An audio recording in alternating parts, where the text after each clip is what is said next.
May 2018. Palestinians and Israelis mark 70 years of conflict in the Middle East. Israelis celebrating the opening of the US Embassy in Jerusalem. What a glorious day. Remember this moment. Palestinians running for their lives. Protesting against the Israeli blockade on Gaza, which has made their lives unbearable.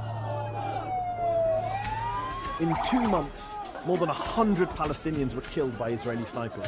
Children, paramedics, journalists. These people were shot in the back, in the head and limbs with live ammunition. Israel blamed Hamas. The Hamas terrorist organization have sent their women and their children as a ploy to hide their true intentions.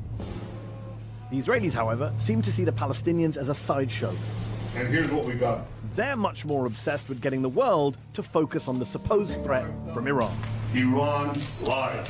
I'm Mehdi Hassan, and I've come here to the Oxford Union to go head-to-head with Danny Ayalon, who served as Israel's Deputy Foreign Minister, Ambassador to the United States, and advisor to Prime Ministers Sharon, Barak, and Netanyahu. I'll challenge him on whether Israel's shooting of Palestinian protesters is moral or legal, and I'll ask him not only about Iran's nuclear program, but Israel's own nuclear weapons.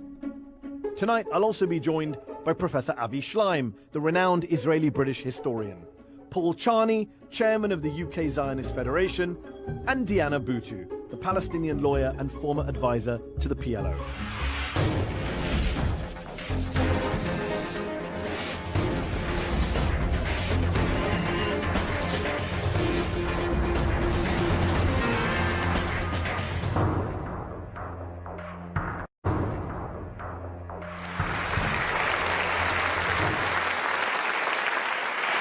Welcome back to Head on Al Jazeera English. I'm joined this week by Danny Ayalon, former Israeli Deputy Foreign Minister, founder of the group The Truth About Israel.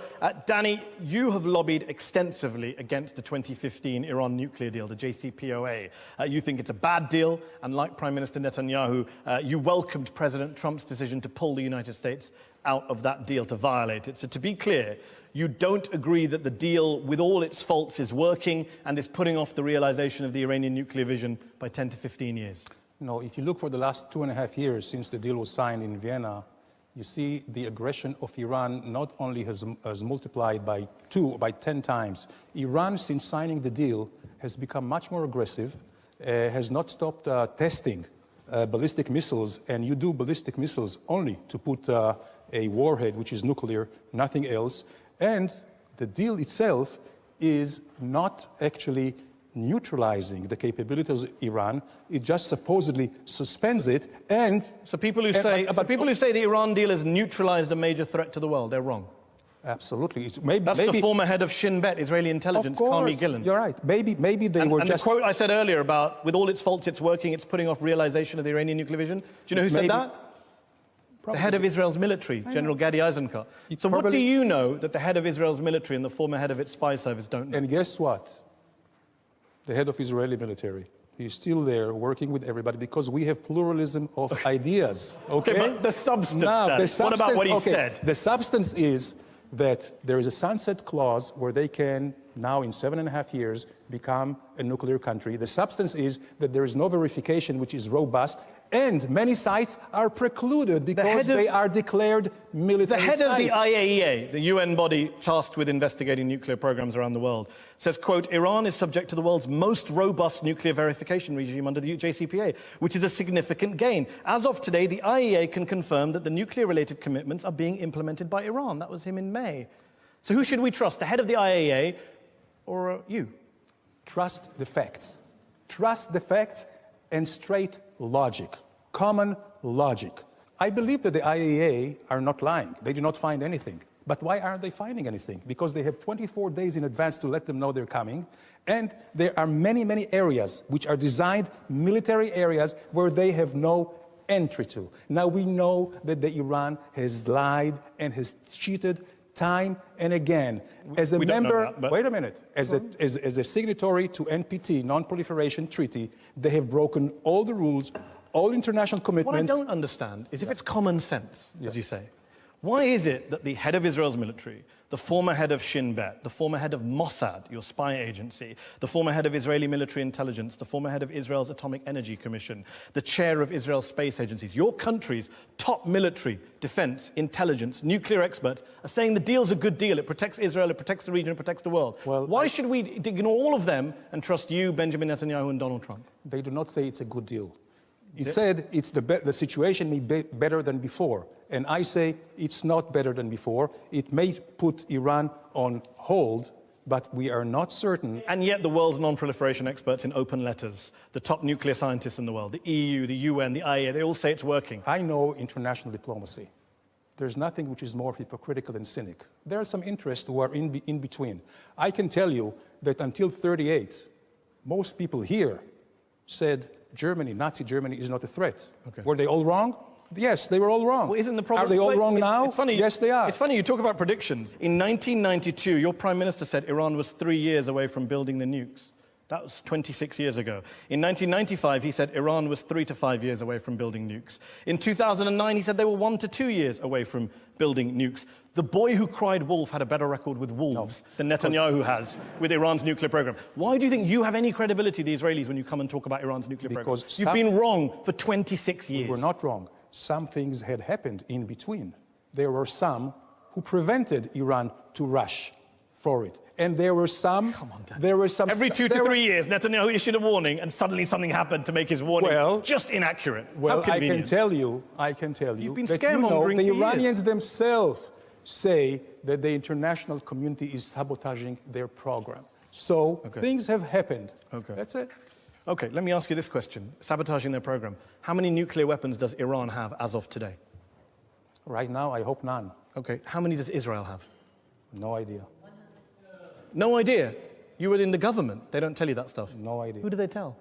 No idea. I'm telling you, I never discussed it. But it's irrelevant. It's between... You never discussed Israel's nuclear weapons. You can say that hand on heart. You've never discussed Israel's nuclear... You're expecting us to believe that the Deputy Foreign Minister of Israel never discussed Israel's nuclear deterrent? Seriously, then? No. So let me tell you, no? It's not all slogans and sound bites, Mehdi. Tell yourself I that, my did friend. not discuss Israel nuclear weapons.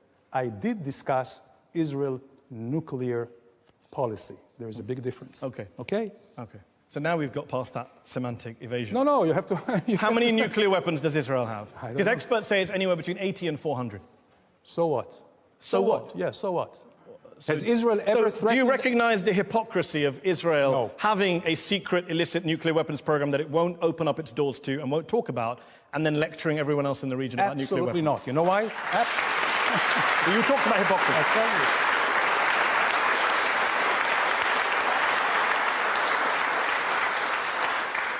So let's start with the legal and formal. Yeah.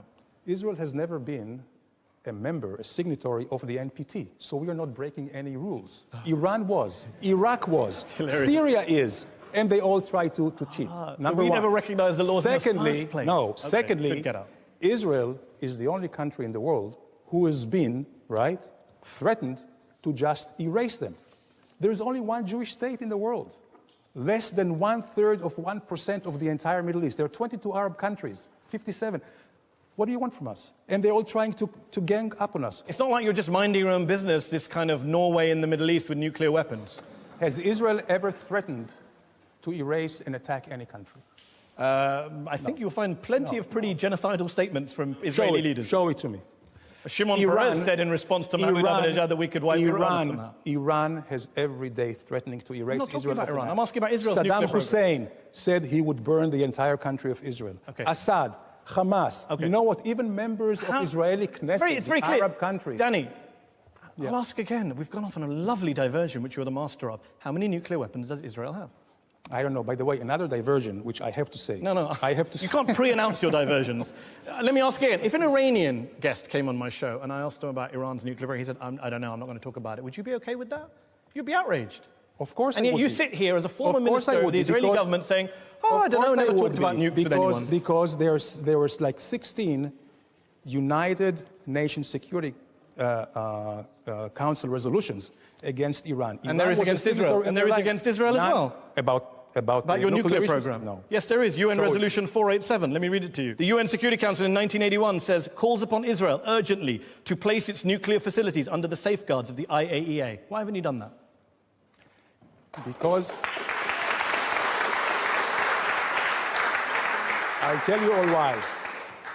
Because we want to live and survive. This is the only reason. Okay. Live and survive. But you are Just defying a think UN about it. Security Council resolution on your secret Live nuclear and weapons program. survive. That's it. Okay, Avi Schleim, when Danny talks about the threat from Iran, do you recognize that language? How big a threat, in your view, is Iran to Israel today? Iran is not an existential threat to Israel, but it is a strategic threat. Now, let's compare the records of these two countries. Iran has never attacked a neighbor. Israel has repeatedly attacked its neighbors. Iran signed the Non-Proliferation Treaty. Israel has refused to sign.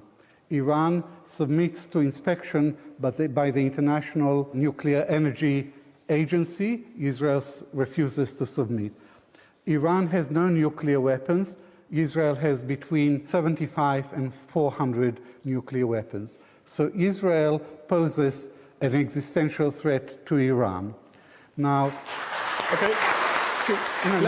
Okay, briefly, and then I have one more point to make. For the last 40 years, Israel has conducted a systematic campaign of disinformation about Iran. Why the lies? Why the double standards? Why the hypocrisy? Professor Schleim, can you say this in a straight face? I cannot believe it. If you look into details, Israel, right, has been in existential threat ever since its re-establishment, and it was re-established in 1948. And as an historian, I'm sure you will agree.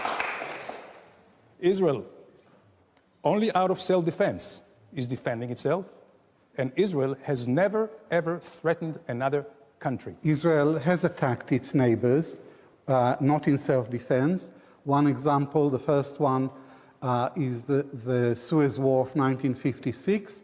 It wasn't a war of self-defense. It was a colonial conspiracy to attack Egypt. Lebanon, 1982, was most emphatically not a war of self-defense. It was an Israeli invasion of Lebanon. Paul, let me ask you this question. Yes. You're not a member of the Israeli government. No. You've never been a member of the Israeli government. Can I ask you for a straight answer? How many nuclear weapons does Israel have? I don't know. Would you asking me an answer? How many do you think? How many do you think? From what you know what? I tell you what. I'm listening to the conversation. With all due respect, Israel cannot rely on Europe and the Western world to defend its own policies. Israel had huge disagreements in its own government whether to take out the Iraqi nuclear core in 1982, and it took it out, and it was condemned at the time. And Israel had the same dispute late 1998 when it took out the Syrian nuclear core, and it was condemned by Europe. And guess what? Later, the condemnation fizzled away. Okay. We are in the same positions we were then as we are with Iran. Do you think Israel should have nuclear weapons? Do you support Israel? Every weapon, it can possibly defensive weapon, like the Iron Dome,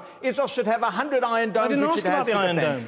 Israel should have every defensive weapon. Do you think Israel should have nuclear weapons? Absolutely. Do you think Israel should have nuclear weapons? Defensive weapon, Israel should absolutely have nuclear weapons. Iran, as an offensive weapon, should not have nuclear weapons. Okay, let's go to Diana's been waiting very patiently. There's a difference between offensive Iran and defensive Israel when it comes to nuclear weapons in the Middle East.